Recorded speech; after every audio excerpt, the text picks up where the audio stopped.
My Tuesday morning ritual is usually harmless: shuffle down the walk in mismatched slippers, rescue my mail from the hungry jaws of the neighbor's Labrador, then sit on the porch with a mug of Earl Grey while I sort coupons from curse words. On this particular Tuesday, however, the humble metal box outside Maple Lane number 17 spat out something far nastier than expired pizza flyers. The envelope was thick, cream-colored, and embossed with the gold seal of the Meadowbrook Haven Community Association. A portent of doom, in other words. I tore it open and found a single sheet declaring, in jaunty serif font, a special assessment, immediate remittance required. The amount? $500 per household, payable within 10 days, purportedly to fortify common space aesthetics and ensure the structural future of the pavilion. The pavilion. A lopsided wooden gazebo by the pond where teenagers smoke cloves and local geese conduct loud marital disputes. Last I checked, its only structural issue was an overpopulation of spiderwebs, a problem the geese seemed fully capable of managing for free. I, Calvin Marlowe, technical writer by day, chronic introvert by night, am not known for confrontation. My management strategy for life's irritations tends to involve herbal tea, a long sigh, and, if absolutely necessary, a firmly worded email I never send. But $500 for a splintered birdhouse masquerading as neighborhood prestige? That yanked the last Jenga block from my tower of patience. The notice was signed in looping, aggressively confident cursive by Gloria Whitcomb, President. Gloria is Meadowbrook Haven's answer to a monarch without a castle, platinum waves of hair, teeth that could blind passing aircraft, and blazer colors you could spot from orbit. Rumor has it she funds her wardrobe, weekly spray tan sessions, and a Himalayan macaw collection directly from our HOA dues. I crumpled the letter, then smoothed it out, then crumpled it again just to hear the papery protest. This wasn't only about the money, it was the gall of being told, no, ordered, to sponsor a vanity project masquerading as community integrity. For once, tea and sighs would not suffice. I needed leverage.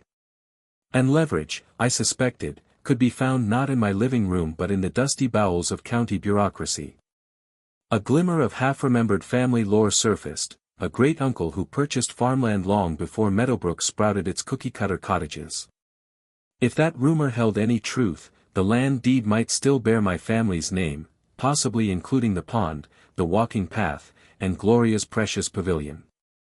The idea crackled like electricity through my caffeine-starved brain. A plan, equal parts righteous and mischievous, began to assemble itself. First stop, the Greenwood County Records Office. My supplies.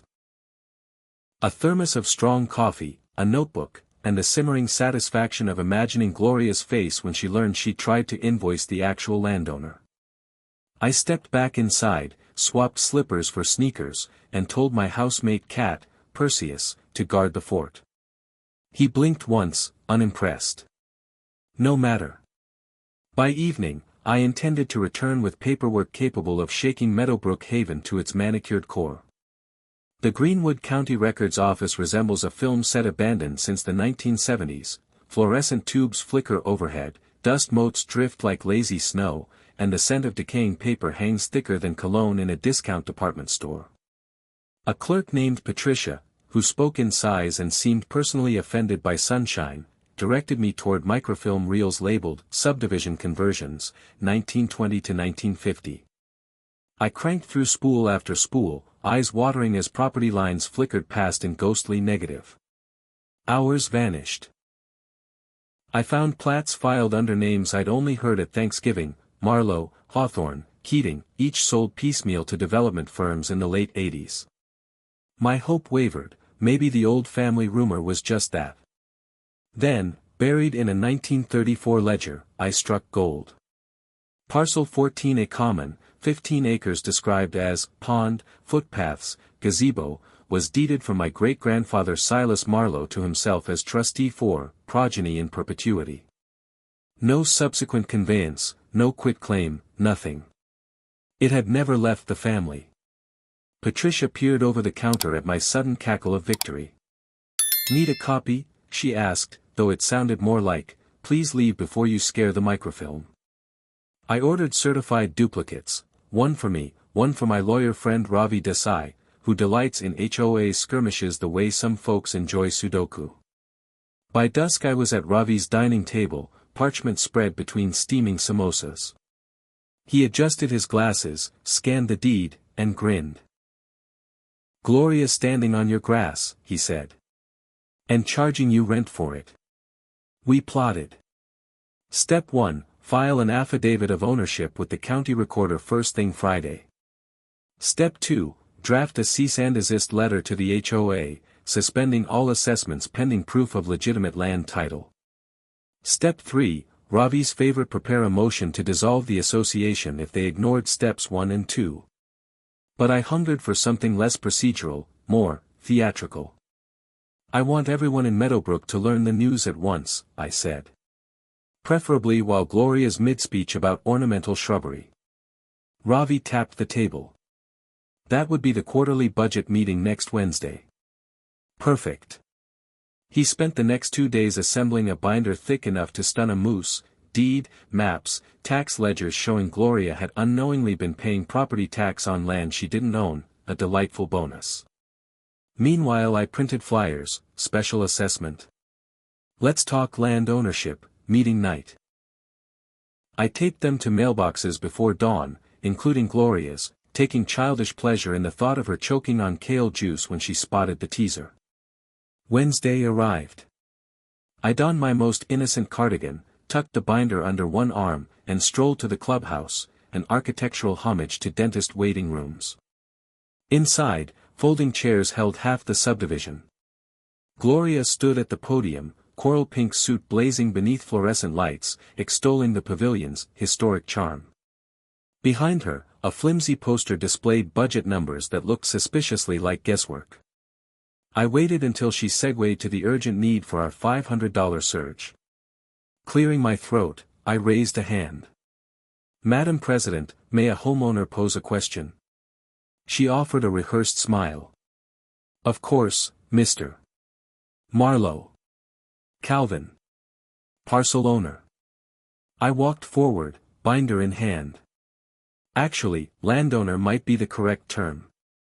Confusion rippled across her flawless makeup. "I'm sorry." I placed the certified deed on the table, sliding it like the ace of spades. According to Greenwood County records, my family never surrendered title to the common areas you're attempting to upgrade. Legally, they belong to me. Gasps, a dropped water bottle, someone whispering, "No freaking way." Gloria's smile stiffened into taxidermy. "That's preposterous. Feel free to verify." I flipped pages, maps with surveyor stamps, tax bills addressed to Silas Marlowe care of heirs. Until title is clarified, all assessments are void, and any construction on the pavilion constitutes trespass. Ravi, seated in row 2, coughed politely and raised a folder labeled injunction template. Panic detonated. Neighbors demanded refunds. Gloria stammered about bylaws and legal counsel. I closed the binder with a snap. "Suggestion," I said. "Table the gazebo vote. Form a committee to explore uses residents actually want. Perhaps, a trampoline." Laughter burst through tension like fireworks. Meeting adjourned in chaos, residents buzzing, Gloria speechless. Outside, summer dusk smelled sweeter than any victory tea. Yet the real fireworks, eviction notices, sheriff escorts, still waited in the wings. Meadowbrook Haven's queen was about to discover the ground beneath her stilettos was never hers at all. No barricade is more fragile than authority built on assumption. Over the next 48 hours, the Meadowbrook rumor mill spun faster than a bargain bin ceiling fan. By Friday afternoon, my inbox overflowed with neighborly overtures, apologies for past lawn height complaints, offers of home-baked pies, even a tentative request to hold a farmer's market on my pond path. Gloria attempted damage control by emailing the community a statement titled "Clarification of Land Ownership Allegations." She claimed my deed was historically interesting but legally obsolete. Within an hour, Ravi posted a rebuttal citing statutes older than Gloria's Botox. Plus screenshots of the county's still active tax account in Marlowe name. Replies flooded, eyes emojis, popcorn gifs. One resident simply wrote, #TeamDeed. Saturday morning delivered the piece de resistance. The county recorder processed my affidavit, officially listing Calvin D. Marlowe as titleholder of Parcel 14A Common. I printed 3 color copies and, because pettiness is best served laminated, slipped one beneath Gloria's front door. Sunday dawned with the chirp of my phone. It was Deputy Marcus Reese from the sheriff's office, voice calm as a lake at dawn. Mr. Marlowe, we received notice of unauthorized structures on your property. Under county code, owners may request immediate removal or eviction. Want to proceed? Yes, I answered, sipping tea. Please start with the pavilion and the woman currently pretending to govern it. We scheduled action for Monday at 9 a.m., conveniently when Gloria hosted her weekly beautification brigade. I spent Sunday evening on my porch, compiling a playlist titled Eviction Soundtrack. First track, Another One Bites the Dust. At 8:55 a.m., Deputy Reese's cruiser rolled up, lights off, quiet authority in blue. Behind him, a flatbed truck arrived, hauling caution tape and a portable fence. Curious residents gathered at safe distance, smartphones aloft. Gloria, wearing sunflower yellow and wielding pruning shears like royal scepters, approached the deputy with her signature smile, until she saw me. "What is this?" she demanded. "Property owner has requested removal of unauthorized occupants and structures," Reese replied, handing her the writ. She scanned, paled, then thrust it back. "Ridiculous. I have an attorney." "That's your right," Reese said. "In the meantime, you'll need to vacate." A standoff brewed. Gloria's beautification brigade, mostly retirees with hedge trimmers, looked uncertain. I stepped forward, voice steady. "Ms. Whitcomb, you've 7 minutes to collect personal items from the pavilion. After that, it becomes lumber." She opened her mouth, no doubt to unleash litigation threats, but tears welled instead. Watching her crumble stirred a flicker of sympathy, quickly doused by memories of petty fines for non-regulation mailbox color. She stormed off, brigade in tow. Workers wrapped caution tape around the pavilion's posts. A chainsaw sputtered awake. Gloria's shriek echoed across the pond, "This is vandalism." A neighbor whispered, "More like overdue pruning." Laughter rippled. By 10 o'clock the pavilion lay dismembered on the flatbed. In its footprint, I hammered a temporary sign, "Future site of Meadowbrook Spring-Free Trampoline, grand opening soon." Kids cheered, adults applauded. Gloria retreated to her house, shutters slamming like final gongs. That evening, an emergency HOA email announced her resignation, for personal reflection. I poured a celebratory whiskey, added the update to my playlist notes, and drafted an invitation, community potluck and bounce house brainstorm, Wednesday, 6 p.m., on the lawn formerly known as Pavilion Lot. Dress code, casual, shoes optional. Power vacuums don't stay empty. By Tuesday, residents circulated petitions to dissolve the HOA entirely. A decisive majority signed within hours. Ravi filed the dissolution papers pro bono, for the meme, he said. The county stamped approval the following week. Gloria resurfaced briefly, threatening civil action, but Ravi's preemptive countersuit citing fraudulent assessments took the wind from her sails. She settled by agreeing to reimburse the last year of dues. We spent a Saturday planting wildflowers where the pavilion once stood. Kids bounced on the newly installed trampoline, squealing each time they glimpsed the pond midair. Somebody brought a Bluetooth speaker, my eviction playlist found its public debut. At track 3, Happy, even Deputy Reese accepted a slice of rhubarb pie and cracked a grin. Looking across the green, I realized Meadowbrook Haven had finally earned both words in its name, not through ornamental gingerbread trim, but through collective relief. And the best part? We hadn't seen the last of the transformation. A vegetable garden, free library kiosk, and moonlight cinema nights were already on the agenda. Gloria's sunflower blazer never reappeared. Rumor placed her at the Garden Mart 3 towns over, directing shopping cart traffic with the same zeal once reserved for lawn height infractions. The irony tasted sweeter than pie. My cat Perseus still doesn't care. But every evening, he sits by the window watching children bounce against the sunset, and even he seems to approve. With the HOA dissolved, our neighborhood found itself deliciously rule-less, yet in need of new structure of the voluntary, non-tyrannical kind. We held an open-air assembly on what residents now dubbed the Meadowgreen Commons, formerly, Parcel 14A Common, but that felt too lawsuit-adjacent for daily use. First agenda item, landscaping philosophy. Mrs. Layla Cordray, once fined for overly whimsical gnomes, proposed letting lawns diversify into eco-friendly clover. The motion passed unanimously, except for Mr. Stanley, who feared bees. We compromised by planting wildflowers around his mailbox, bribing him with honey produced by a local beekeeper newly invited to set hives near the pond.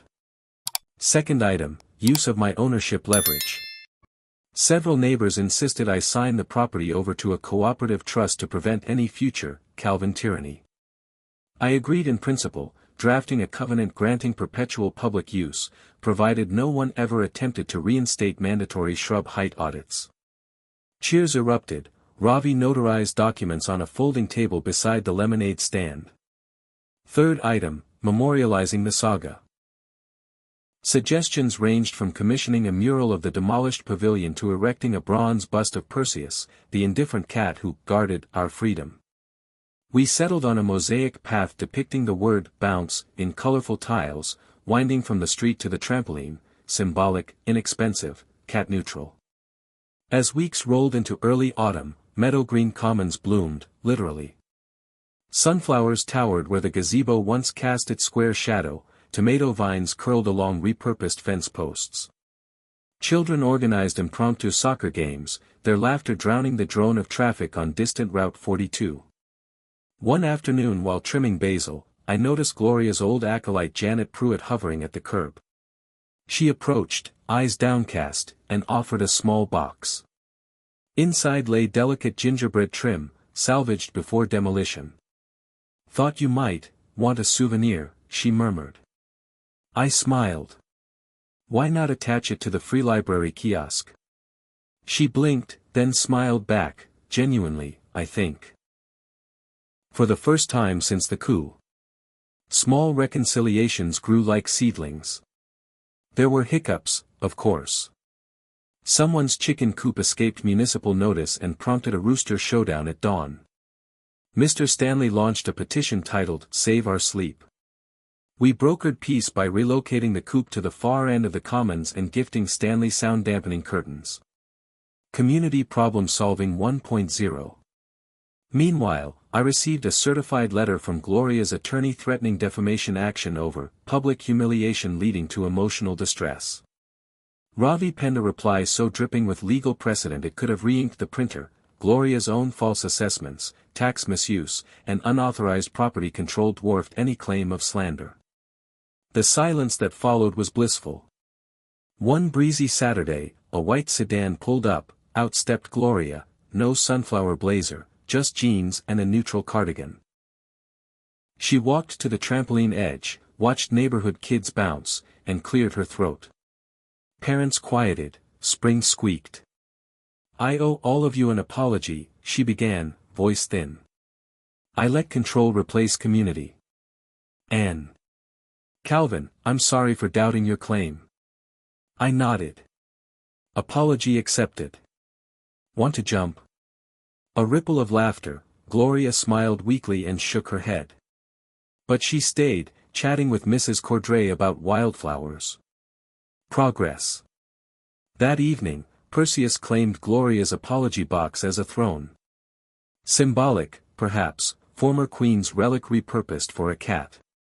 By October, the Commons hosted its first moonlight movie, projector on a bedsheet, popcorn in compostable cups. Film of choice. The Princess Bride. When the line, "Inconceivable," rang out, half the crowd jokingly pointed toward the spot where the pavilion once obstructed the view. I reclined on a blanket, watching stars fade in behind the screen. The journey from passive complainer to accidental land baron still felt surreal, but the laughter echoing across the grass insisted it was real, and worth every dusty microfilm headache. Winter-draped meadow-green commons in frost, trampoline springs chimed like distant sleigh bells. The Cooperative Trust, now formally the Meadow Green Stewardship Council, met monthly over chili and cornbread in my converted garage, heated, because I finally had space for a wood stove. Council projects multiplied, a tool-sharing shed, solar pathway lights, and an annual seed swap. Mrs. Ochoa taught salsa making. Mr. Stanley, once allergic to change, managed compost bins with military precision, earplugs in, rooster forgotten. Meanwhile, media sniffed out our story. A local reporter arrived, notebook eager for neighborhood overthrows tyrannical HOA. She interviewed kids on the trampoline, Ravi about legal loopholes, and me about ownership ethics. I emphasized collective outcome over personal victory. The article headlined the Sunday Regional, From HOA Wars to Community Garden, How One Deed Changed Maple Lane. Comments online ranged from admiration to skepticism about copycat rebellions. Among the letters that followed, one stood out, a handwritten note from Silas Marlowe's last surviving sister in Oregon, aged 93. Dear Calvin, she wrote, Silas always believed land should nourish fellowship, not ego. Thanks for proving him right. I framed the letter beside the laminated recorder certificate. Gloria found her footing, too. The garden mart promoted her to outdoor plants supervisor. Rumor said she led staff meetings with less bark than before. On a crisp February morning she drove over with several flats of seedlings, her donation to the community beds. No strings, she assured. We accepted. Growth is growth, botanical or personal. Early spring unveiled the mosaic path. Volunteers glued tiles into earth still chilly from frost, spelling bounce in swirling blues and greens. Children pressed handprints in wet grout, parents snapped photos. When the last tile set, we christened it by sprinting barefoot to the trampoline, adults included. Even Ravi attempted a cautious knee bounce, he landed with dignity mostly intact. The pavilion's ghost lingered only as memory, until an architect neighbor sketched a new structure, not a gazebo, but an open-air pergola entwined with grapevines. Affordable, low maintenance, shady in summer, nothing a squirrel could condemn. We crowdfunded lumber costs in 48 hours. Construction became a festival. Hammer rhythms mixed with portable speaker playlists, someone grilled kebabs, kids painted birdhouses. The pergola rose sturdy and cedar-scented. When finished, Gloria planted the first vine, cheeks rosy, humility earned. We named the structure Silas Arbor. Life's annoyances never vanish, property lines still need mowing, and delivery vans still squash flower beds. But arguments now resolve over lemonade rather than violation fines. When confusion arises, noise past 10, trampoline etiquette, people talk face to face. Radical, I know. As for me, I return to freelance technical writing, but evenings often find me barefoot on the trampoline, Perseus perched on the safety net like a whiskered overlord. Bouncing under constellations is oddly meditative, problems shrink when gravity takes a coffee break. One starry night, a newcomer named Aisha approached. Is it true you tore down the HOA with a piece of paper? She asked. Not quite, I laughed. Paper started it. Neighbors finished it. She joined the bounce, city shoes abandoned on the grass. Wish my last neighborhood had this. Stick around, I said. We're just getting started. And we are. Plans twinkle like string lights, a tiny amphitheater for poetry slams, rain barrel workshops, perhaps even, Perseus permitting, a modest cat cafe pop-up. Meadows change, so do people, the trick is directing that change toward laughter instead of bylaws. The Stewardship Council's motto, suggested by Mr. Stanley of all people, now hangs on a reclaimed wood sign, grow together, bounce often. Simpler words than any HOA covenant, yet infinitely more durable. So when I think back to the day Gloria tried to bill me for squirrel housing, I no longer feel just vindication. I feel gratitude, for the dusty archive, the eccentric lawyer friend, the neighbors who seized their second chance, even for Gloria herself, unwitting catalyst.